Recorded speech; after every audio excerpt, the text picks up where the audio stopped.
अस्सलामुअलैकुम नाज़रीन, हमारे सिरा चार जेडियो न्यूज़ यहाँ वज़ीर उंडड़ मोरो में खबर शामिल कयूं। शोबान अली अबरोजी मोरो मियाल प्राइवेट स्कूल एसोसिएशन मोरो पारां एक मुशावरती इजलास थी गुज़रियो, जंहिं मियाल प्राइवेट स्कूल एसोसिएशन मोरो के चेयरमैन मोहम्मद खान डायरी, खालिद साहिल कीरियो, इज़हार मखदूम, गुलाम असगर चांडियो, काजी शफी मोहम्मद सजाद मस्तोई, मोहम्मद कासिम गुल सोलंगी, सरमद रज़ा मस्तोई, शोबान अली अबरो, जाहिद सोलंगी, सरफराज बुगियो, अजीज भुट्टो, सजाद सोलंगी, मोहम्मद अशरफ डायरी, वही सोलंगी, निसार हब ऐं ॿियनि शिरकत कई। इजलास में लॉकडाउन दौरान प्राइवेट स्कूल बंद हुजण ऐं सिंध हुकूमत जे ॾिनल हिदायतुनि मुतलिक़ एजेंडा ते ॻाल्हायो वियो। बाद में हिकु एहतजाजी मुज़ाहिरो कयो वियो, जिते अॻवाननि चयो त मौजूदा सूरत हाल में सिंध हुकूमत जिते ॿियनि शोबनि लाइ SOP ठाहे आसानी पैदा कई आहे, उते प्राइवेट स्कूलनि खे नज़रअंदाज कयो वियो आहे। सिंध में तक़रीबन वॾी तइदाद में प्राइवेट स्कूल मौजूदु आहिनि। हिन सूरत हाल दौरान प्राइवेट स्कूलनि जा मालिक ऐं अमलो मुश्किलातुनि जो शिकार आहिनि। हिननि चयो त हुकूमत प्राइवेट स्कूलनि लाइ मख़सूस लोन ऐं फंड मुक़ररु करे उन जी वापसी बग़ैर इंटरेस्ट जे हुजे, त जीअं असां उन फंड मां स्कूल मालिकान पंहिंजे अमले जूं पघारूं ऐं स्कूलनि जूं मसवारूं ॾेई सघूं।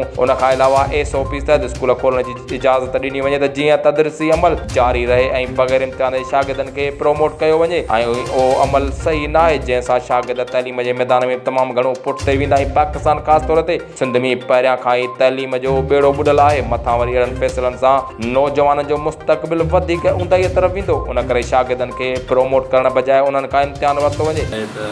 सिंध सरकार खे इहा ॻाल्हि सम्झ में कोन थी अचे त स्कूल बंदि करण सां जेको आहे कोरोना वायरस हली वेंदी।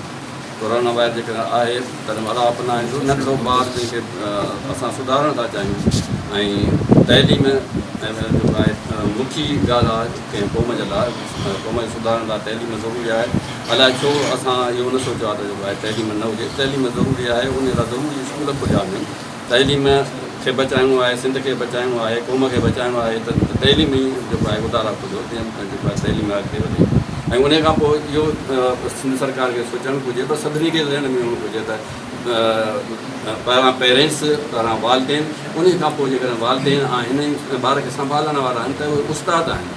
इहो ज़हन में छो थो सरकार खे अचे त वालदेन वटि ॿार ख़ुशि हूंदा ऐं जेको आहे स्कूल में उस्तादनि वटि ॿार ख़ुशि हूंदा, उन्हनि खे एतिरो ई तहफ़ुज़, एतिरो ई जेको आहे SOP एतिरो ई असां ख़्यालु कंदासीं जेतिरो पंहिंजा उनजा वालदेन कंदा।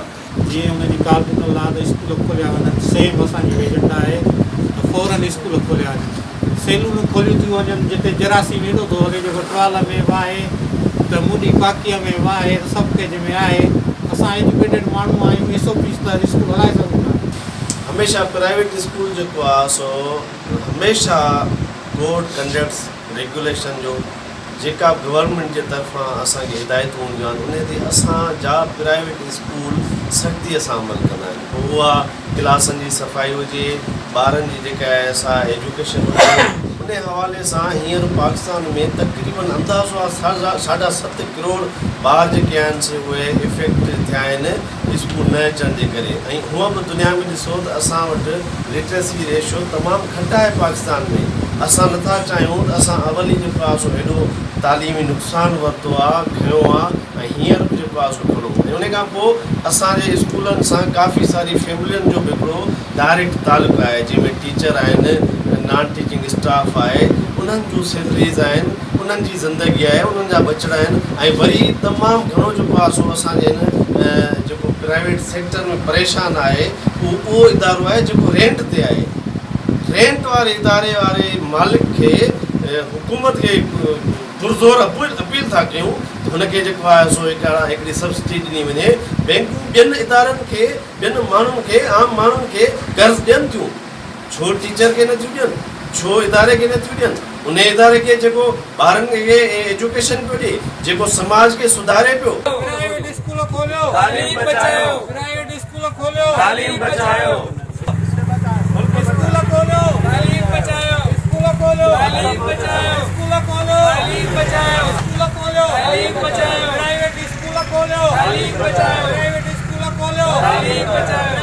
चार जेडियो न्यूज़ में फ़िलहाल एतिरो ई। वधीक ख़बरनि अपडेट्स लाइ ॾिसंदा रहो चार जेडियो न्यूज़।